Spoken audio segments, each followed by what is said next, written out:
Hey, what's wrong guys, Dignal here. In today's video I'm going to be sharing with you guys some of my tips and tricks in order to actually become a successful highlight editor in 2021. I get DMs all the time from people asking for advice and stuff like that, so I thought that in today's video I would actually go through some of the best things you can do and actually grow and to get clients and to get followers, get clout, and you know, just all that good shit. So yeah, without further ado, let's get straight into the rant, I guess. Now I want to start this off by explaining sort of the ranking system in the algorithms of different social media platforms. So obviously we can start off with Twitter, because I would say that Twitter is sort of the base for the highlight editor community. Now Twitter is very bad in the sense that there is essentially no discovery on Twitter. In order to actually grow your Twitter, you need people to directly plug your link. You need to plug your link from another platform. You need to get retweets from people who are already clouded. And there is literally just no discovery page, essentially. There's no way to actually grow naturally in an easy way. Now, this is obviously not the case for other platforms. So if you're starting off from scratch with 0 followers, I would highly recommend that you utilize either TikTok or YouTube Shorts. Now, both of these platforms have by far the best discoverability. Now, discoverability essentially means that there is a scrolling mechanism, so to speak. If we take YouTube, for example, you go on your homepage and you have to choose between the 30-ish videos that are on there. You have to pick one that you want to watch. Now, obviously, that is not optimal if you have 0 followers and no one knows who you are. So that's not what you're going to want to do. Instead, you're going to want to utilize a platform that has the scrolling mechanism. With the scrolling mechanism, you don't actually have to click on an individual video. Instead, it is given to you, and the algorithm ranks that video and gives you views based on the interaction and feedback that that video gets. So this is the case for both TikTok and YouTube Shorts. It is very easy to grow on both of those platforms. Now I want to talk a bit about what you actually want to upload. Now, by far the best way to actually get noticed on these platforms is by uploading practice edits. Practice edits are very easy because literally everyone can do them. You don't have to have clients whatsoever, and you can just upload as many of them whenever you want, essentially. Now, let's say hypothetically you're doing all this. You're uploading your shorts, you're uploading your TikToks, and you're still getting nowhere. Well, I have news for you. You're probably dog shit at editing. In order for this to actually work, you need to be a somewhat decent highlight editor. However, you do not have to be the best by any means. I myself, I am not that great, honestly.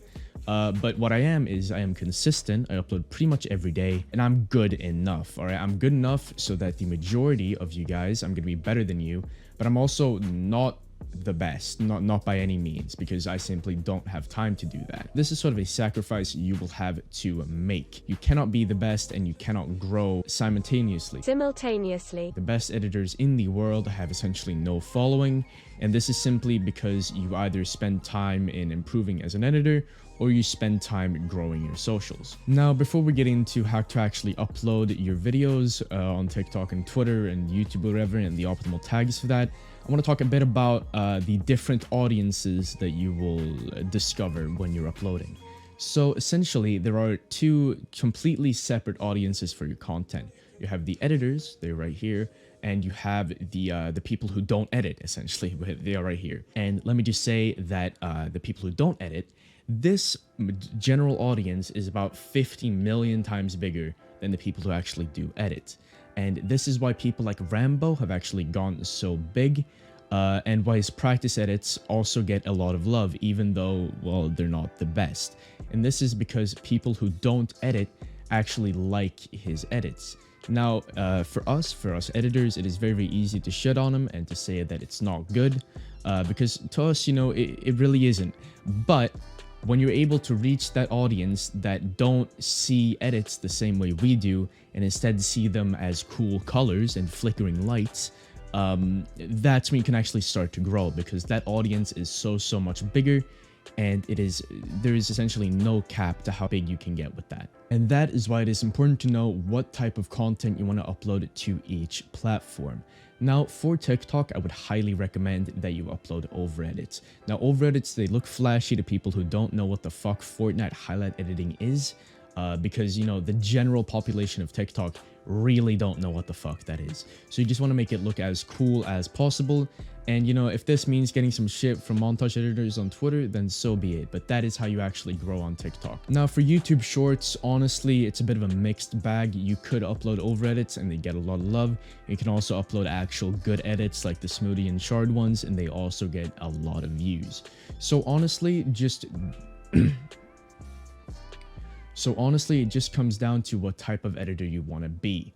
Now, if you want to make these clean or sort of like 30 FPS style stuff, it most likely will do much worse on TikTok. And since TikTok is the easiest way to actually hit ALG and quote unquote get discovered, you will in the end grow significantly slower than you would if you were making colorful over edits. I know that might suck to hear for a lot of you guys, but unfortunately that is just how it is. I'm not saying there aren't any exceptions, there certainly is, but generally you will grow much quicker when you add a lot of stuff that looks cool to people who don't edit. Now, the reason I haven't talked about Twitter at all yet is because Twitter is very, very friend group related. Now, a lot of you guys might not notice this, but for the big previews, for the Suvi or the Kanji previews, they have whole friend groups that reply to that. And the way Twitter works is that when someone posts a preview and someone replies to it, if you follow both of those, the actual preview will show above the reply. This won't happen if you just follow the guy who replies and not the guy who posts. Generally, it really depends on your settings and what browser you're using and, you know, the app or whatnot. But generally, the preview will get bumped the more people that have common followers with you reply. This is the reason that, for example, I get a lot of likes when I'm replying to Xavier's tweets and stuff like that, because we have done a couple free packs together and most of our followers follow both of us. So that is why that happens. And then when you end up having like 30 big people who have the same following, if they all reply with like an interval, it will get very, very overpowered, and that is how they manage to get as many likes as they do on previews. So yeah, just wrapping up, Twitter is definitely not the best way to grow unless you are best friends with the biggest highlight editors in the scene. All right, now let's get into how you should actually upload your TikToks, your YouTube Shorts, and stuff like that, and the optimal tags and hashtags for those uploads. Now on screen right now, I will show you guys a TikTok that was uploaded a couple months ago and is currently sitting at above 200,000 views. So yeah, here that is. All right, this music is actually copyrighted, so I'm just gonna be singing this for you guys instead. Seeing up right there, get chingy chingy chingy. Magandem with me, feed me impact. Boom. So she got that booty popping like his bubble. So yeah, if you think you're a better editor than that, you will definitely be able to replicate this. So essentially on screen right now, you will see the necessary metadata for this. What you're gonna want to go ahead and do is just copy those tags and then just upload the video in the normal 1920 by 1080 resolution. You can go ahead and do that on your PC because you don't actually need any of the text or anything like that. But generally that is what you're gonna want to do. Now, the way TikTok works is that the more people interact with the TikTok that see it on their For You, the more it'll get pushed out to a broader audience. So essentially, what that means is if you say something really fucked up, if you're being racist, for example, and a lot of people call you out on that in the comments, it'll actually hit ALG because people are engaging with the actual TikTok. Now, this can be very easily exploited by posting shit edits, having people tell you it's bad, and then it getting pushed out from the editor community into the general audience where people actually think it's good.